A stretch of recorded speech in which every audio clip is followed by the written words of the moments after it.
Voor de beginners wil ik even laten zien hoe een spoeltje kan vullen, hoe je spoeltje kan plaatsen, je bovendraad, hoe kan je die inrijgen en dan zijn we klaar om onze rok te stikken.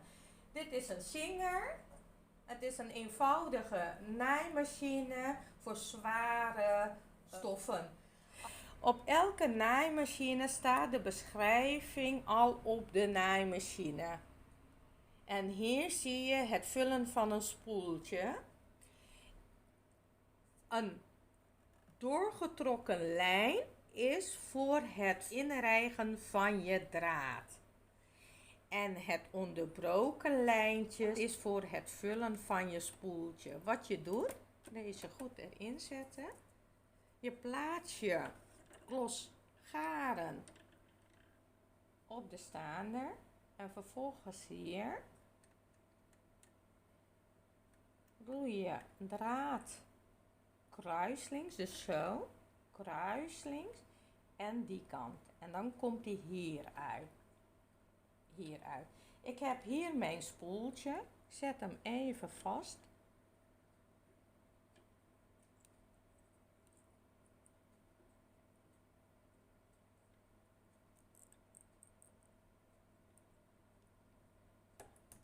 Zo. Als dit zo blijft, gebeurt er niks. Die moet je hier naartoe drukken. Hoorde je dat? Deze zet ik wat strakker.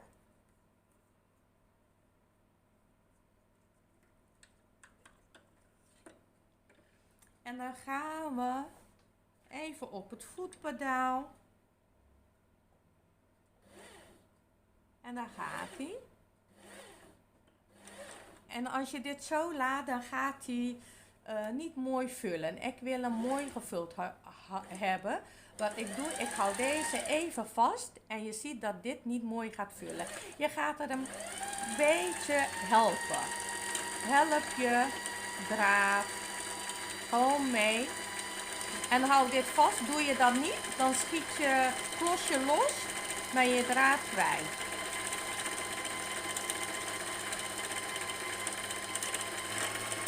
En hij gaat vanzelf stoppen. En hij is gestopt. Het loshalen van je spoeltje. Weer terug. Deze weghalen. Spoeltje weer eruit. En knip hem los. Heb je je draad. Die doe ik even zo. Ik laat eerst even zien hoe je spoeltje in je naaimachine krijgt. Ik laat dit zo. Dit haal je los. En je spoeltje, als je ziet, is het goed zichtbaar? Je draadrichting moet zo komen. Dus niet zo. Heeft te maken met spanning. Hier. Je spoeltje erin. En gewoon rustig aan met je draad. Daar naartoe. En ik hou hem hier. Dan heb je die. Spoeltje zit goed vast. Ik zet deze dekseltje er nog niet op.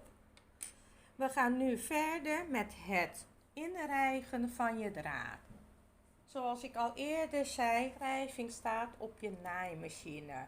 En het vaste lijn, dat is voor het inrijgen van je draad. Wat je doet, garen hierop zetten. Hier heb je nummer 1. Je draad hier. Vervolgens zie je hier nummer 2. En dat heeft echt elke naaimachine. Nummer 2. En hier staat nummer 3. Je gaat terug bij nummer 4. Boeg je om. En kom je hier uit. Hier is 5. Er zit hier ergens een grijpertje binnen. Ik weet niet of dat goed zichtbaar is. Met mijn handwiel, hier aan de rechterkant heb je een handwiel. Die ga ik omhoog zetten. Ziet u hem? En deze doe je nu zo en je haalt hem weer terug. En weer, dit was 5, hier heb je nummer 6.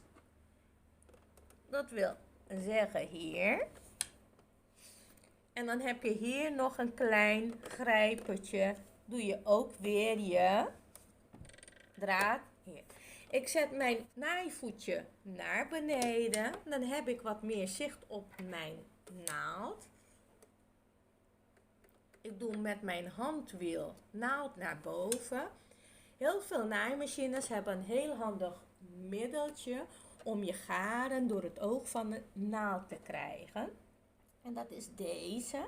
Die trek je naar beneden toe. Het heeft een klein grijpertje en die doe je door het oog van de naald.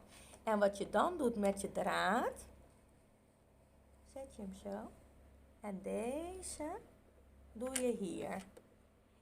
En als het goed is, dan is dat kleine grijpertje die hier is, die heeft nu draad vastgezet. En wat je doet, deze laat je even losjes tussen je vinger. En je doet deze een beetje schuiven. En hij gaat omhoog.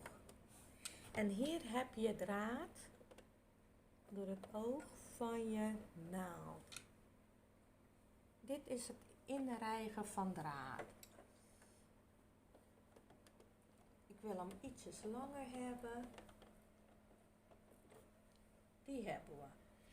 Als je dit zo laat, dan ben ik bang dat je straks je draad kwijtraakt of dat hij in de war raakt. Dat hij uit deze grijper komt en dan werkt je naaimachine niet meer goed. Ik wil mijn onderdraad naar boven halen. En wat je dan doet, is weer met je handwiel je naald helemaal naar beneden halen. Helemaal naar beneden en je ziet straks deze draad hier ergens tevoorschijn komen. En kijk maar. Goed opletten. En daar komt die. Deze hou je ietsjes losjes vast hoor, je bovendraad. En als het goed is, zie je nu je bovendraad haalt je onderdraad naar boven. En deze ga je nu naar boven halen. Daar heb je dan zicht op. Is veel beter om te naaien. En je haalt je voetje omhoog. Was weer wat te snel.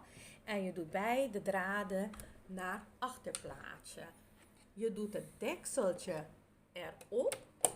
En nu kan je ermee naaien. Ik ga nu even laten zien hoe je kan stikken. Even controleren of dit goed is. Ik doe mijn voetje naar beneden. Je hebt hier achter een hendeltje. Kan ook zijn dat je hier een hendel hebt. Ik weet niet met welke naaimachine u werkt. Maar hendeltje om je voetje naar boven te krijgen en naar onder. Ik doe mijn voetje naar beneden met het hendeltje. Altijd eerst voetje naar beneden en dan je naald naar beneden voor het stikken. Ik ga eerst een paar steken vooruit. Dus dit is een achteruitknop. Is om je draad vast te hechten. En zo. En dit gaat nu. Hij is goed.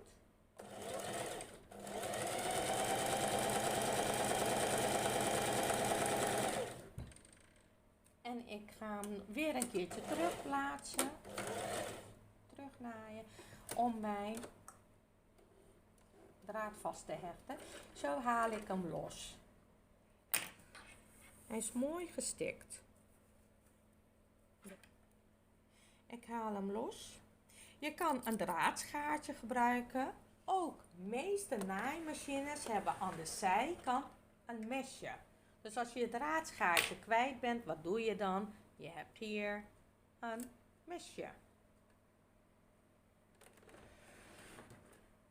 Dus je kan starten met stikken.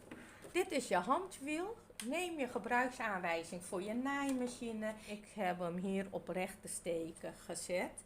En hier is het knopje voor je naaldpositie. Kijk maar, als ik deze, nu is die midden van je voetje, hier, midden, doe ik deze zo. Dan schuift mijn naald naar de kant wat ik doe. Nu staat hij hier aan de rechterkant. En wil je hem anders hebben, dan doe je deze zo. En dan komt hij hier. Ik hou hem gewoon in het midden. En dit heeft te maken met draadspanning van je bovendraad. Als die goed ingesteld is, niet aankomen. En denk je van, oh, het is te strak of zo, dan ga je hiermee spelen. En we gaan beginnen met stikken.